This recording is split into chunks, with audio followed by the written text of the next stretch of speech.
esposa de Mauro Cid, Gabriela Cid, prestou depoimento à Polícia Federal e admitiu que usou o certificado de vacinação com dados falsos. Ela afirmou que a responsabilidade pela inserção das informações foi de seu marido, Mauro Cid, ex-ajudante de ordens de Jair Bolsonaro.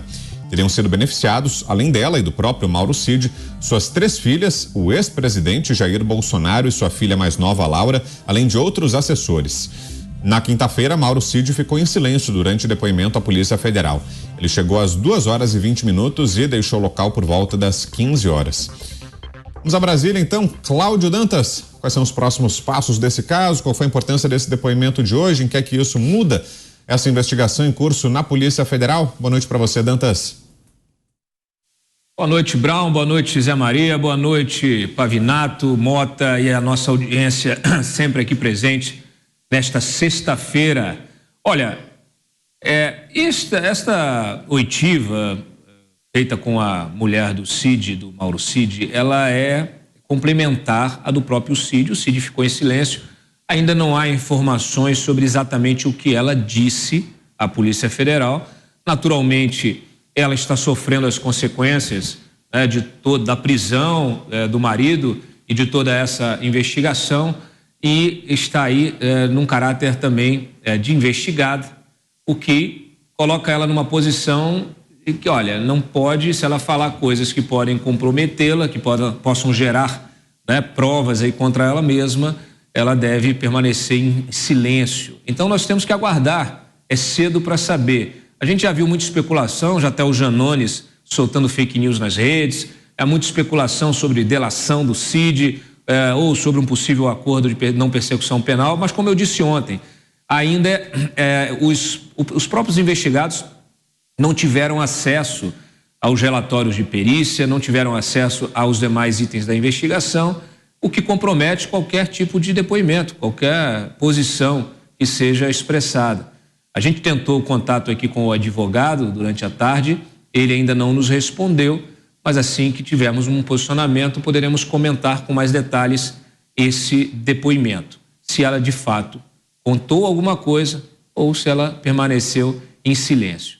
De qualquer maneira, neste caso, ela está sendo investigada pelo suposto uso do certificado de vacinação forjado a mando do marido, no inquérito que foi disponibilizado pelo Supremo, no inquérito da Polícia Federal, é possível identificar mensagens, trocas de mensagens feitas pelo Cid, que levam a crer que de fato houve essa solicitação, inclusive primeiramente houve a necessidade a tentativa de criação de uma certidão de vacinação aqui em Goiás e depois ele conseguiu fazê-la lá pelo Rio de Janeiro. Então, há fatos que precisam necessariamente ser explicados. E aí temos de aguardar efetivamente o que ela pode dizer sobre isso, tendo usado ou não essa certidão, esse certificado de vacinação para se locomover, para viajar. E você, José Maria Trindade, que nos diz sobre esse depoimento de hoje da esposa do tenente-coronel Mauro Cid, Gabriela Cid, a Polícia Federal. Boa noite, salve Zé. Uma marcação pesada aí do ex-presidente Jair Bolsonaro e o grupo dele, né?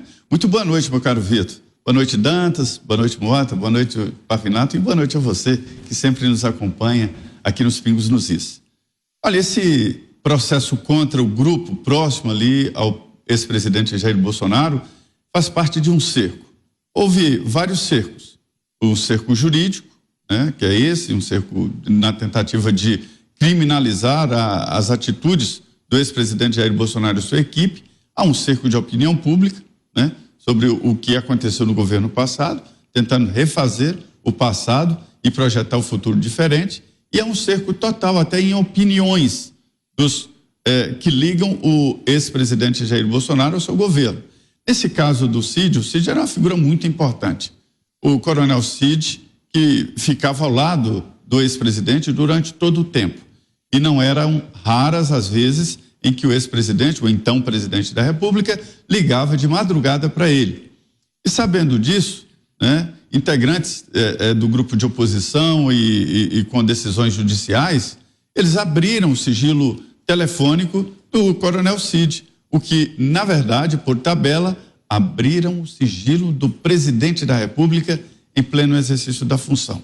Não há como separar na abertura de um sigilo telefônico.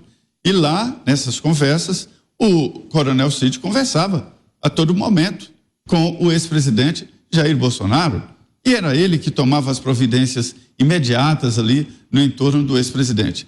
Esse caso aí, esse específico, é sobre as vacinas. O que aconteceu? Alguns certificados de vacinação foram apagados e outros falsos, porque não houve a vacinação e tinha o atestado de vacina e ninguém sabe exatamente por quê. Tudo indica que é para comprovação. Quem não quer se vacinar e quer a comprovação. O grupo do ex-presidente Jair Bolsonaro e o próprio ex-presidente defendia a vacina, tanto é que comprou muita vacina. Investiu, 4 bilhões de reais em vacinas. Ele queria vacina, mas defendia o direito pessoal de se vacinar ou não, sem a exigência de um certificado que poderia obrigar uma pessoa a tomar uma vacina que ele não quer. Esse caso aí do Coronel Cid, ele se preservou no direito de não falar nada. E agora a mulher dele, joga para ele a responsabilidade de ter feito exatamente essa modificação no cadastro. Esse rumor aí de que há uma delação premiada em curso é porque o Coronel Cid trocou de advogado. O atual advogado dele é um especialista em delação premiada e ele poderia fazer um acordo e tal, mas não tem absolutamente nada no horizonte que indica que ele possa fazer uma delação premiada contra o ex-presidente Jair Bolsonaro, que é o alvo verdadeiro dessa história toda, viu? E você, Roberto Mota, que está achando, Mota, dos desdobramentos desse caso? Deixou do depoimento de hoje à tarde, das primeiras declarações que vão sendo divulgadas da esposa do tenente-coronel Mauro Cid. Boa noite para você, Mota. Boa noite, Brown. Boa noite, meus colegas de bancada. Boa noite à nossa audiência, que deve estar buscando dentro de si aquele último resquício de serenidade, de sobriedade.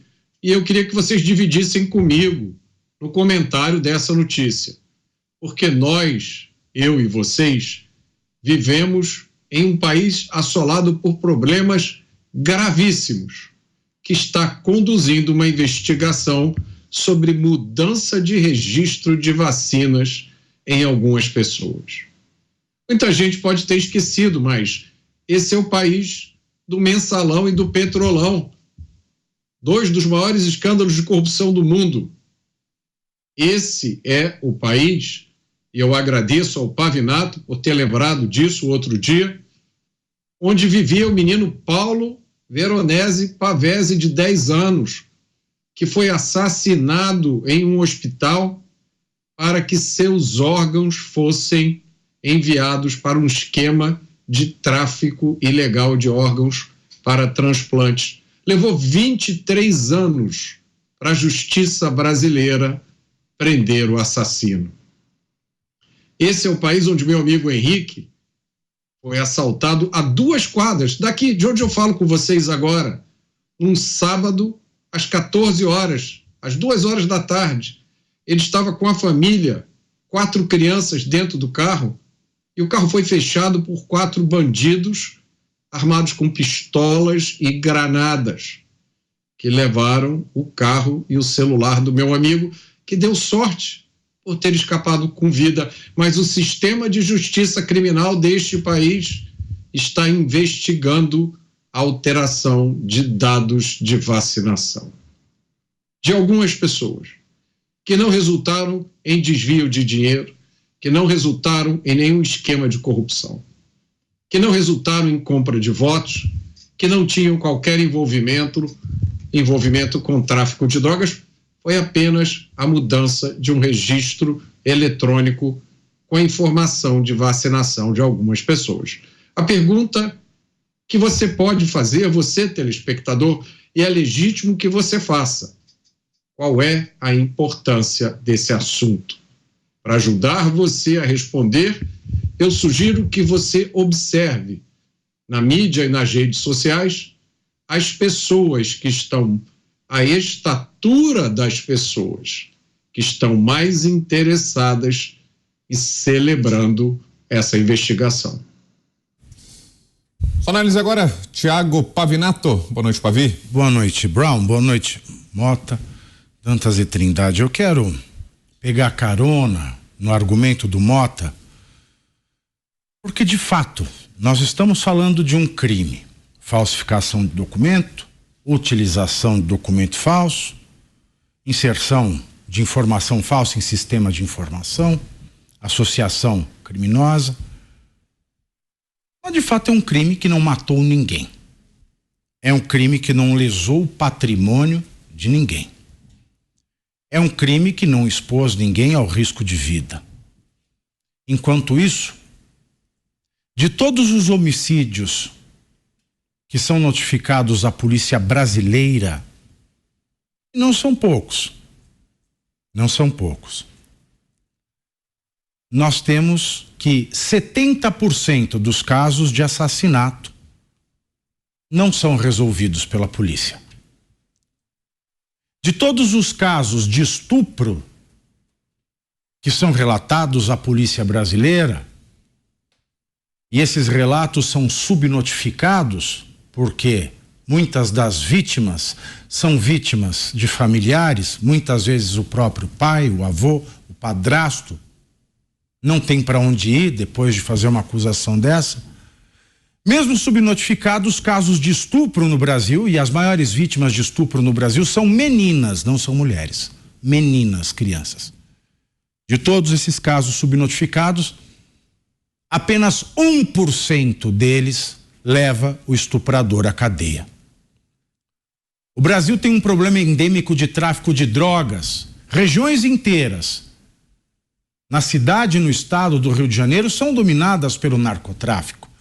Estima-se que quase 70% do Rio de Janeiro tenha a mão do narcotráfico pesando forte no rumo das coisas. E no Morro da Maré, por exemplo, onde o narcotráfico impera, nada se faz contra eles. É um crime falsificar um cartão de vacinação? É. Mas também é crime traficar, também é crime estuprar. Também é crime roubar merenda, também é crime tirar dinheiro do tributo de um povo sofrido e pobre como o brasileiro para se enriquecer, para frequentar Hermenegildo Zenha, para ficar nos hotéis mais luxuosos do mundo, para andar apenas de jato particular, para usar relógios caros, bolsas da moda, enquanto o povo brasileiro, metade das famílias do Brasil não tem dinheiro para pagar as dívidas e está perdendo a carteira de motorista, enquanto o desemprego subiu para 8,8% e estados do Nordeste como a Bahia tem um desemprego de 14,4%. Cid, é claro, ele tem as suas digitais em todas as etapas desse crime. Mas ao contrário do que muita gente tem dito nas redes sociais, nós não sabemos a íntegra do depoimento da mulher de Mauro Cid. E o que nos é dado saber é que ela, sim, reconhece que o marido falsificou, inseriu os dados falsos e ela usou um documento falso, que ela diz não acreditar no imunizante da Covid e que ela foi 3 vezes ao exterior e que ela precisava disso. Quanto a Bolsonaro, nenhuma palavra. Até mesmo porque Bolsonaro sempre disse para quem quisesse ouvir, e mesmo que ele tivesse um cartão de vacinação falso, mesmo que ele quisesse apresentá-lo, mesmo que ele precisasse apresentá-lo, Bolsonaro é presidente do Brasil, um dos países mais importantes do mundo, muito embora um dos mais abusivos e pobres.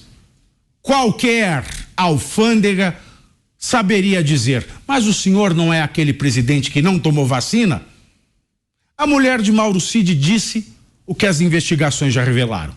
Mauro Cid inegavelmente o fez. Mas quanto a Bolsonaro, nada se revelou, porque ele não tem motivo. Ele nunca precisou apresentar o cartão de vacinação, sendo presidente do Brasil, sempre negou para quem quer que fosse. E mais ainda, Cid era o ajudante de ordens, talvez perfeccionista, talvez burro, não se sabe.